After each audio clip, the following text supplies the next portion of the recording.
Good evening, everybody. It's Jay Scott, Hook Rocks Podcast, Ultimate Rock Community Podcast.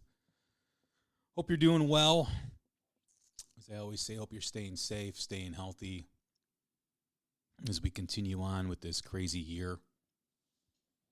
And this year got a little worse, a little more crazy earlier this week with the announcement of Eddie Van Halen passing away after a long bout with cancer, long battle with cancer.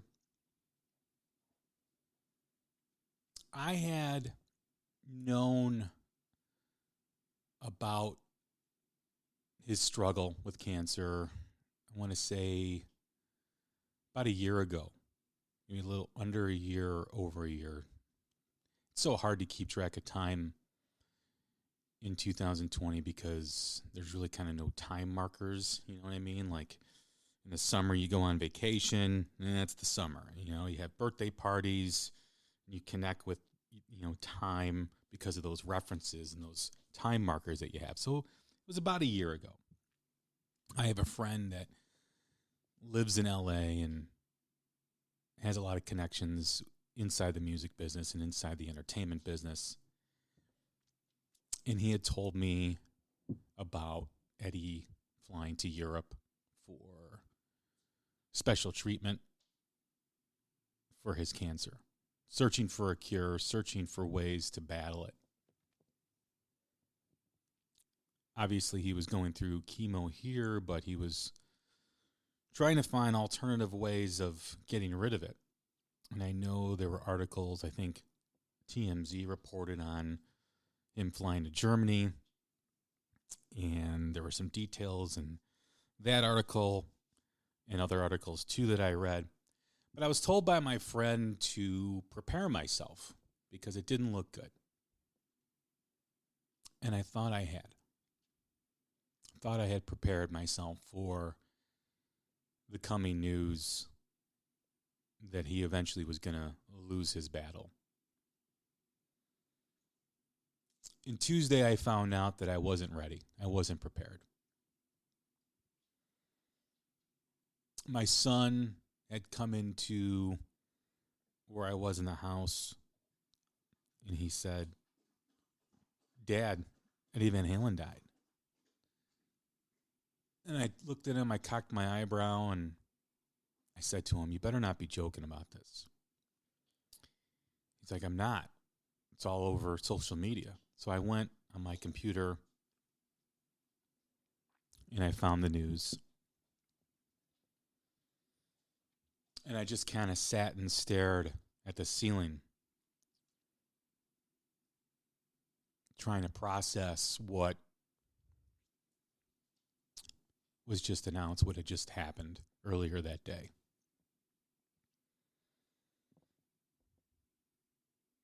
I immediately went to my 8-year-old self in my parents' living room.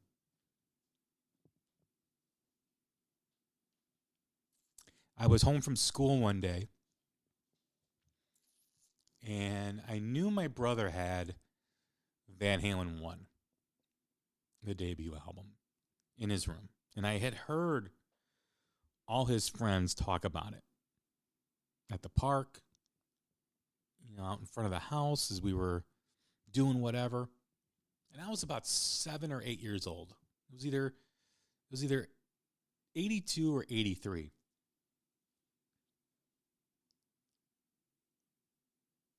And as I laid on the couch, I don't know if I was home from school sick that day or I'd fake sick or whatever. But I wanted to listen to this. I wanted to listen to what everybody was talking about. I was curious. So as my mother was cleaning the house, walking up and down the stairs in the basement, doing laundry and mopping the kitchen floor, I decided to take a chance. And I went into my brother's room, grabbed the album, went back to the living room, went to the turntable, took the Barry Manilow record off the turntable, put Van Halen on. And I remember to bring the headphones out of my brother's room. And they were these big, giant headphones back in the early 80s that many of you probably remember. But I knew I had to have those headphones because I figured my mother wasn't going to like what I was listening to. I mean, up until this point, my exposure to music was Barry Manilow, Barbra Streisand, Frank Sinatra, Tony Bennett, country music, and the Grease soundtrack. I had connected with Journey about a year earlier than that because, as I mentioned in my introduction episode, my grandfather was a lounge piano player back in the days of the speakeasies. And whenever I would stay overnight there, I would always be awoken on a Saturday night or a Saturday morning and a Sunday morning by him playing the piano. And then when I heard Don't Stop Believin', because of the piano intro, immediately connected with that. And that was my first exposure to rock music. And I had seen images of Kiss, and I explained all this in my introduction episode. So that was really the only rock and roll that I had been exposed to up until the Van Halen record. Again, I had seen images of Kiss, but I hadn't heard them. So, maybe I was aware of maybe the Beatles and Elvis just because of my parents talking about them. But I knew I had to listen to this record. So I went to my brother's room, got the headphones, put it on the turntable, put the needle on the album, then close the top of it. And I heard Running with the Devil. And this is the age of Star Wars. This is the age of your imagination just going wild at a 7-8-year-old age. And I heard the intro and I was like, wow, this sounds really cool. And then the bass, and then it kicked in. And I was raised in a Catholic school. So the word devil itself was scary. Because that's how we were taught, right? The devil, fear the devil. The devil's always trying to get you. He's trying to make you do bad. He's trying to do all this stuff. I mean, every day the penguins, a.k.a. the nuns, I don't want to say beat this into us, but just every day we were reminded of the devil in Catholic school and how it's always tempting fate, always tempting you. So the song Running with the Devil, I'm listening to this, and I'm just like, wow, this is really cool. I'm like, my mother knew I was listening to this. She would raise hell, So the song ended, and then I heard Eruption. And I remember thinking to myself, there has to be something wrong with either the record or the stereo. Because what was coming out of it into my ears through the headphones was something that I had never heard before. Never.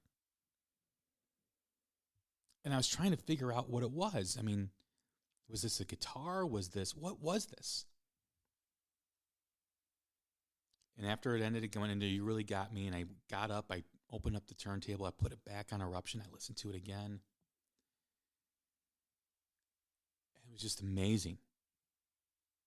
I listened to the whole record, Jamie's Crying, I'm the One, Atomic Punk, Little Dreamer, all the songs, Ain't Talking About Love. And I spent about a good hour and a half listening to this as my mother was cleaning, oblivious to what I was doing. I don't know if she was on the phone with her friends. My mother smoked back then. She was just, cleaning up the house.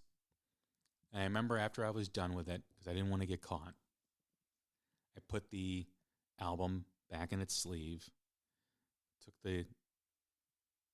the record back in its sleeve, and took the album back to my brother's room. And I remember going back on the couch, and I went back to watching Courtship of Eddie's Father or Leave It to Beaver or whatever it was, Brady Bunch. And I remember just thinking, I was changed. That changed me. an hour and a half ago, I was this different kid, and now I heard this, and all I kept thinking about was, I need to hear that again. I have to hear that again. My son and I went to my mother's house, still lives in the same house that I grew up in, this past Friday. We went there for dinner. She needed some help with some things around the house. And I remember taking my son into the living room, kind of like I'm a tour guide in a museum. And the furniture's different. They live in this, she lives in the same house, but the furniture's different. And I explained to my son what the furniture looked like and where the TV was. We had an old Zenith. And then in the middle of this, I don't know what you call it. It's a piece of furniture that's got like one shelf on top, one shelf on the bottom, and it was rectangular. And in the middle was a plant, and then next to that was the stereo. So I remember where I was, and I told my son, I said, this is where it happened. He's like, what? I go, this is where I first heard Van Halen. Like right here. And I'm kind of like, making circles around where I wouldn't step on where I thought I had laid down to on my back to listen to this record, as I had the headphones in and the cord going to the stereo. So I'm like looking at different views of it. I'm like, yeah, right here. It's right here. And he looks at me like, okay, Dad. I'm like, this is where it happened. This is where I heard Van Halen for the first time. Such a incredible moment. The earth moved for me. They always talk about how Eddie was so different and made, the guitar sound completely different than what was heard before. I didn't know what was before. I mean, all I had heard prior to that was Journey, Don't Stop Believing. I didn't know, as I do now with my education, with listening to music for decades, what music sounded like prior to that. I just knew what I was listening to right now, or what I had just heard. My brother came home that day, and, he didn't have a stereo in his room. So every time he wanted to listen to it, he'd have to ask my mom, our mom, I should say. And I was excited every time he asked, because I was like, I get to hear it. Even if, I don't know if my parents sent me out of the room back then because they didn't want me to hear it because they thought maybe I was too young. I don't remember that. But I know even if I was, I remember I would have to have my ear up against the door of my bedroom so I could hear it, even if it was muffled. Kiss was my favorite band when I was a kid after I experienced all this. But Van Halen always had a connection with me. They were larger than life. Several months later after that experience, I got to see them on television on Memorial Day weekend. I think it was a Sunday, at the U.S. Festival in '83. And this was a big deal for my brother and I. There were so many bands that we had begun to listen to, or he had listened to, and by accident I had listened to, because everything that he brought in the house, I had a first row seat to checking this stuff out. It was Judas Priest, and it was Ozzy. I mean, I remember Ozzy was like the devil in my house. I had to sneak, my brother and I had to sneak Ozzy Osbourne stuff, Judas Priest stuff, Iron Maiden stuff. I mean, this was, I grew up in a Catholic family, Italian Irish Catholic family. So the danger of the music was also appealing to me. And I mentioned this a lot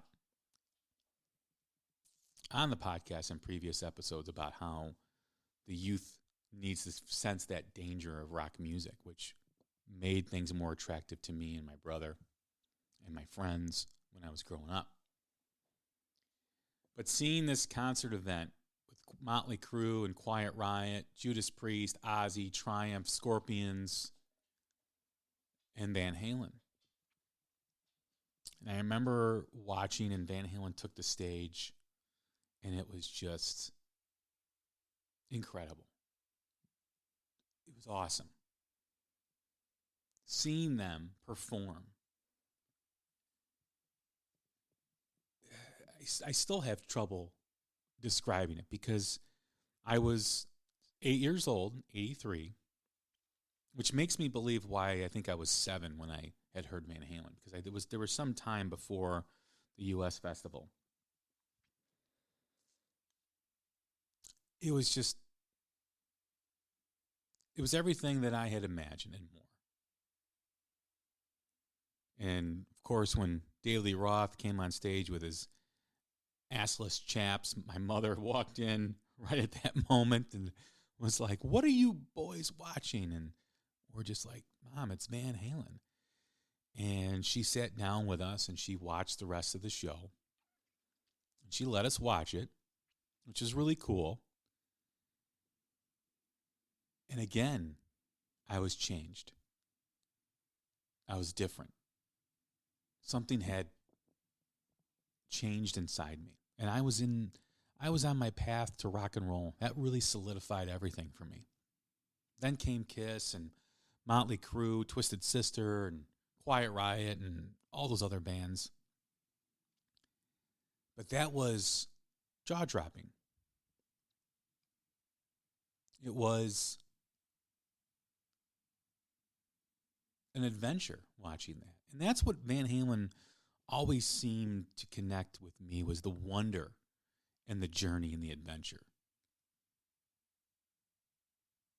Prior to Van Halen, most of rock and roll was blues rock, and it came from the UK. And it was moody, and it was bluesy, Zeppelin, Sabbath. But this was Southern California. This was bright. This was party time. This was good times. Hey, you know.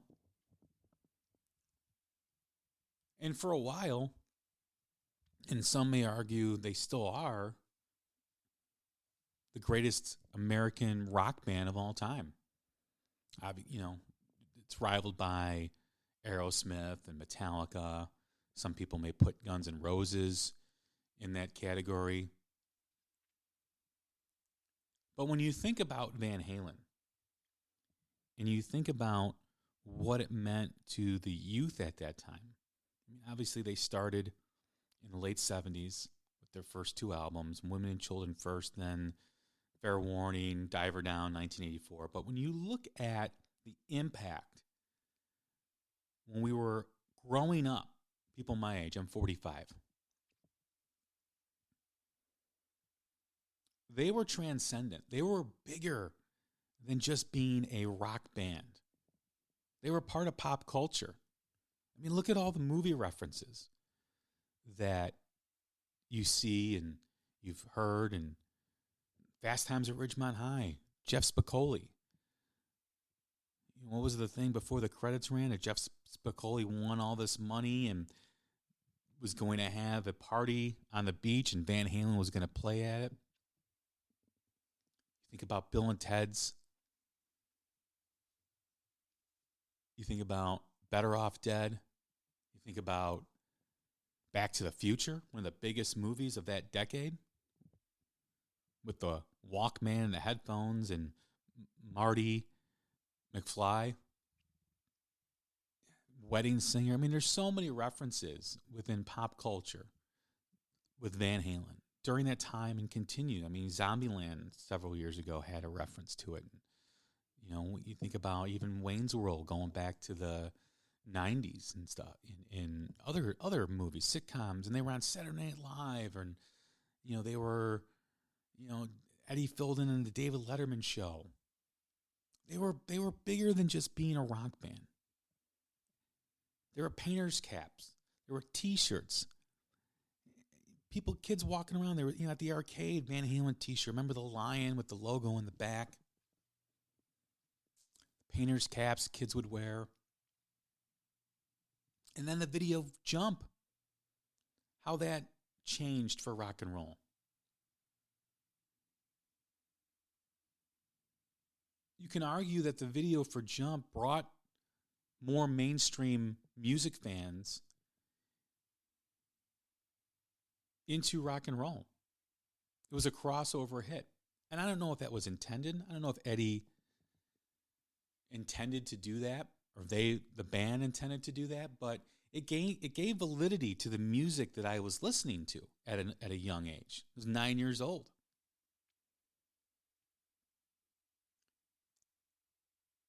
I mean, it was everywhere. I mean, it became the Chicago Cubs intro song to their broadcast whenever they had a game. Every time the Cubs were on WGN back in the day, for probably a good 5 years, 3 to 5 years maybe, they would play the intro to Jump. When you would go to watch them at Wrigley Field, when they would run out onto the field in the first inning, they would play Jump. I mean, this was Van Halen.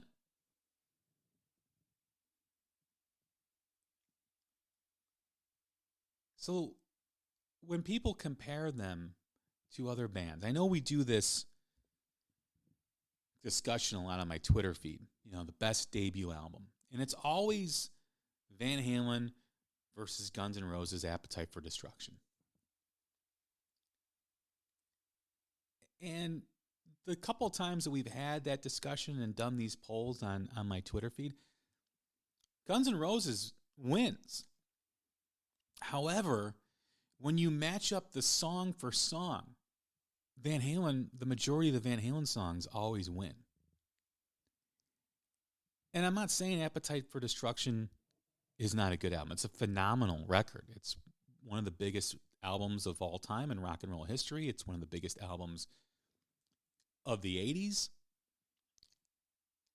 It has stood the test of time. It's got fantastic songs, not just the big hits like Paradise City, Welcome to the Jungle, or Sweet Child of Mine, but Rocket Queen, It's So Easy, Mr. Brownstone, Anything Goes. These are all My Michelle. These are all great songs. But the difference between the debut Van Halen album and Appetite for Destruction was the Van Halen album changed the game, changed the face of rock and roll. And I'm sure you could make an argument for Guns N' Roses and Appetite. You could probably make an argument for Boston's debut record.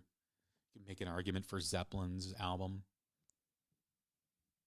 But all those albums that are compared to Van Halen's debut, they were a product of what was going on. I mean, when you think about Zeppelin and the blues influence of Zeppelin 1, they came from, Jimmy Page started from the Yardbirds. It's a fantastic album. You think about Guns N' Roses, and that was really more or less a product of what was going on in the 80s at that time. It kind of changed the face of music at that time because it was really glammed up and they were kind of different, sleazier more than glam. But they had their Rolling Stones influence in there and other bands from the 70s. Boston, the production of the Boston debut album is incredible. But Van Halen changed the way guitar is played, changed the arrangements all into pop music, into other genres of music.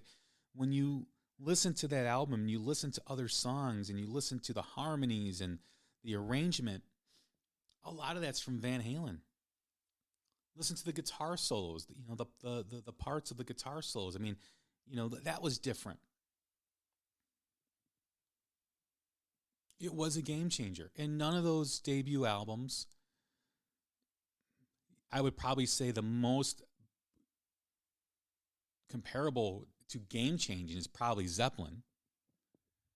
And again, I'm not saying any of these records are bad. They're fantastic albums. Led Zeppelin's my favorite band of all time. But you cannot deny the impact that record had on music. And people like to say, Eddie wasn't a very technical guitar player. What? What made you think that? Where do you get that thought from? When I hear people say that, I laugh out of just almost like pity, like you just don't know. You have no idea what you're talking about. Or when I hear people say, Eddie's music has no soul, Van Halen had no soul, the guitar playing had no soul in it. Again, what are you talking about? You may be able to produce an album or a song once, you can fool the audience. Maybe twice you can fool the audience. But when you're selling millions of records, you're the first band to make over $1 million for a performance. You connect with the youth of America. And as they get older, they keep listening to your music. They still connect with your music. And you want to tell me music, the Van Halen's music has no soul? Music without soul would not have the impact, would not have people crying, would not have people emotional at the passing of of Eddie Van Halen if it had no soul. What are you talking about?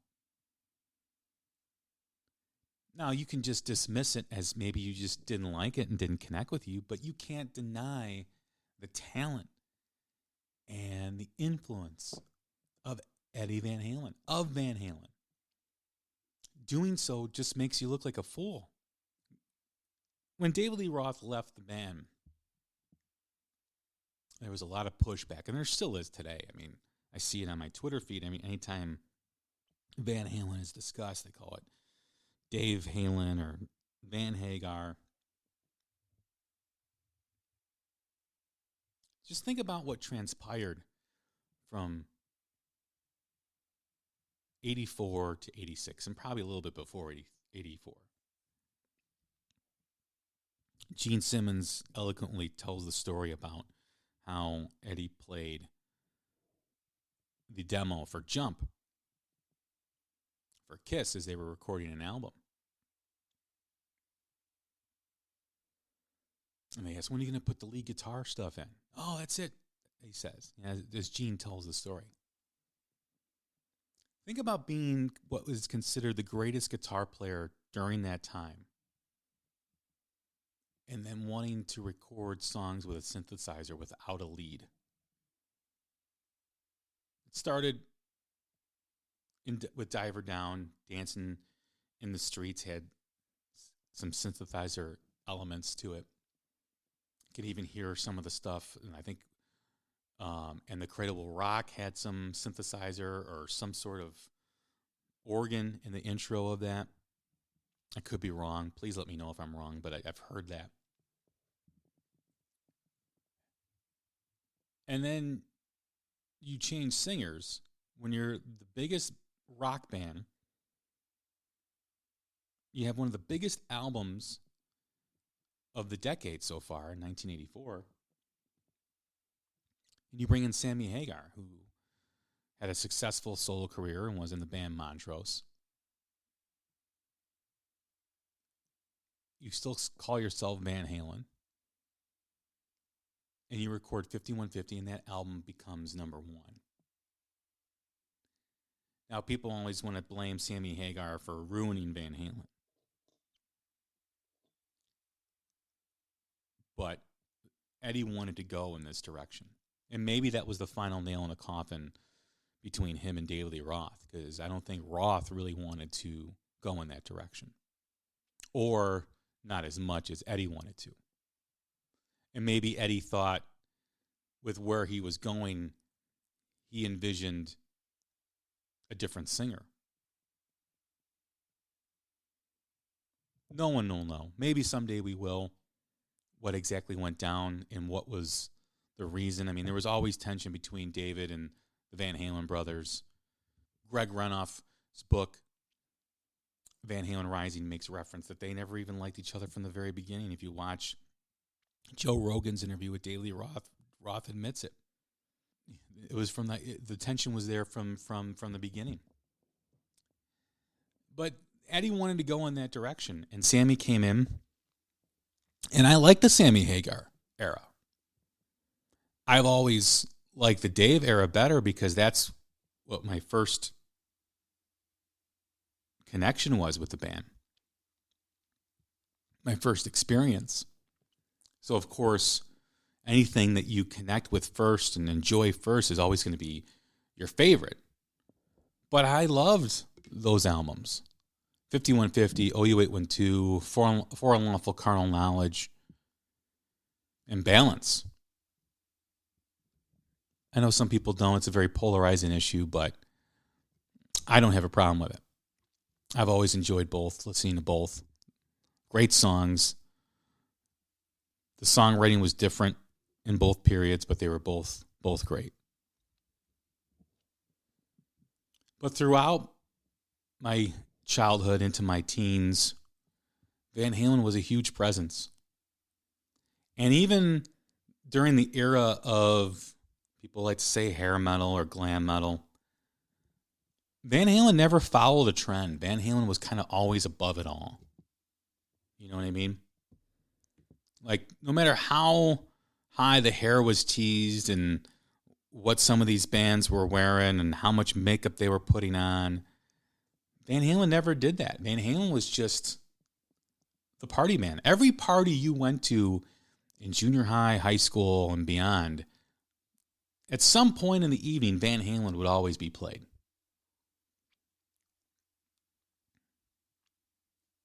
They just had an impact on my childhood growing up, and they still do. So when I heard the news on Tuesday, I was really sad. Like I said, I thought I was prepared for this, and I wasn't. I know Zeus from Shout It Out Loudcast reached out to me and asked if I wanted to do a live stream show, and I really wanted to do it. I'm having internet problems, though, so I didn't want it to keep freezing up, which I was afraid about, but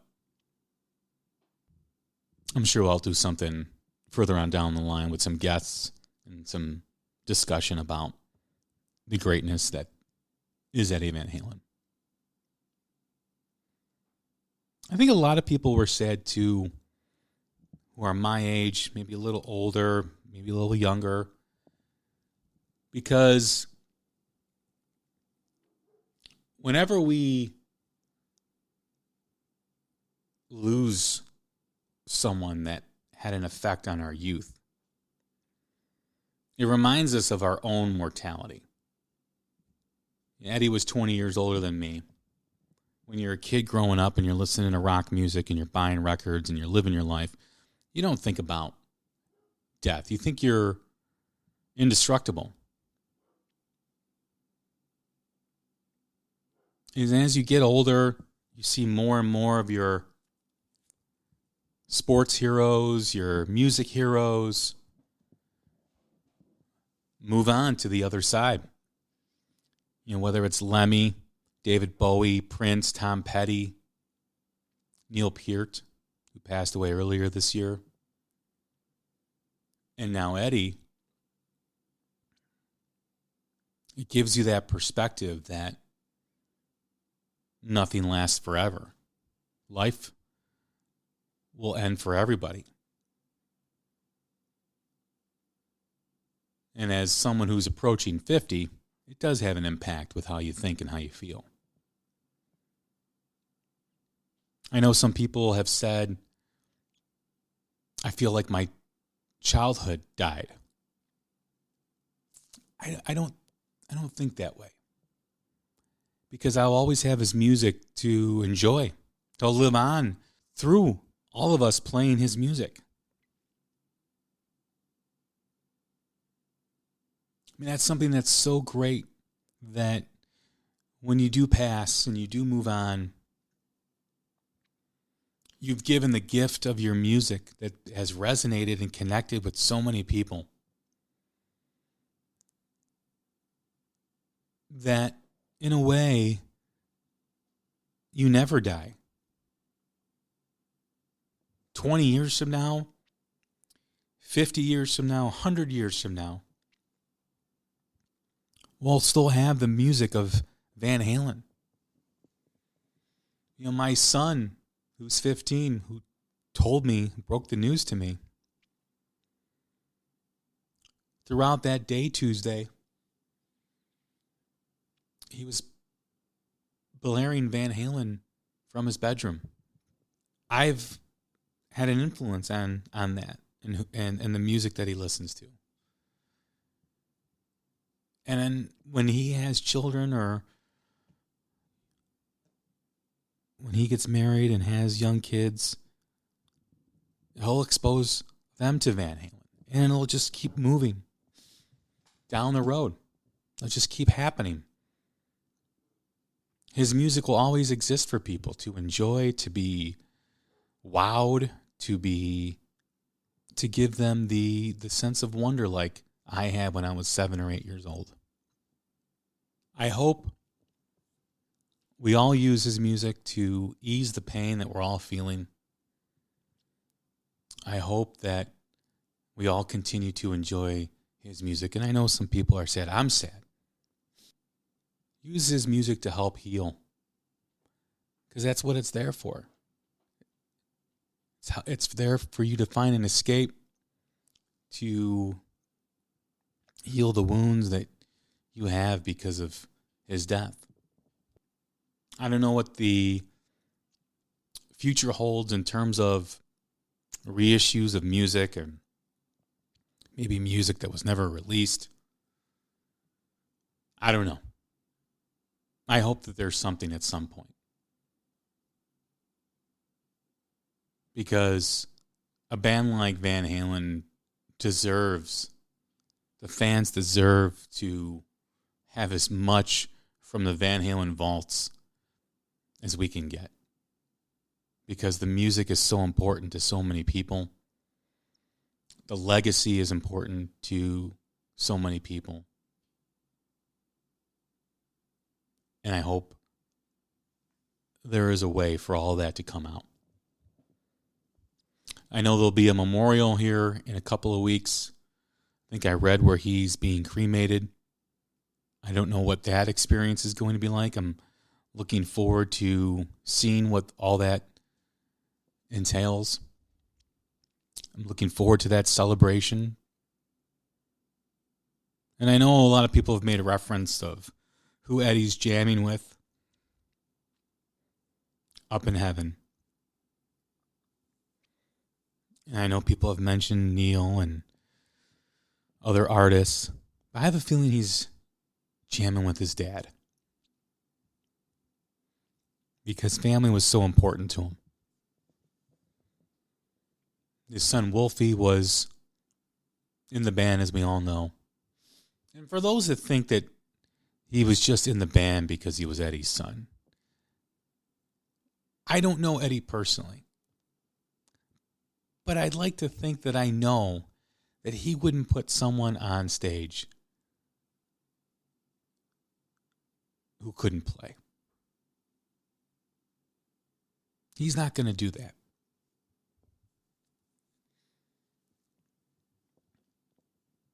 But it was great for him to play with his son and his brother.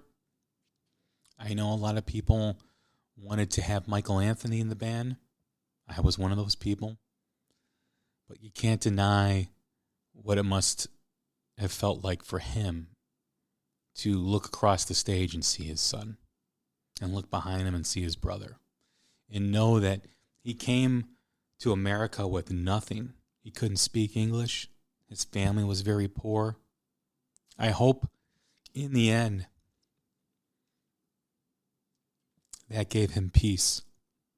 And I hope he had peace in the end.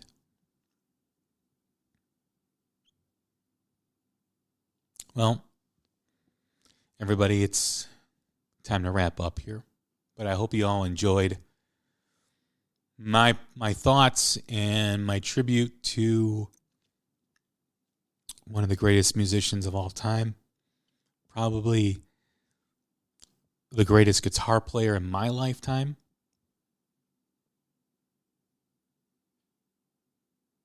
And remember to just enjoy the music.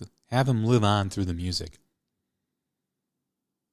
we have a lot of music, even though a lot of us are frustrated, disappointed that there really wasn't much out of the Van Halen camp over the last couple of decades. Well, let's focus on what we have. And it's some pretty damn good stuff. You all take care, everybody. I hope you found this as therapeutic as I did. Rest in peace, Eddie.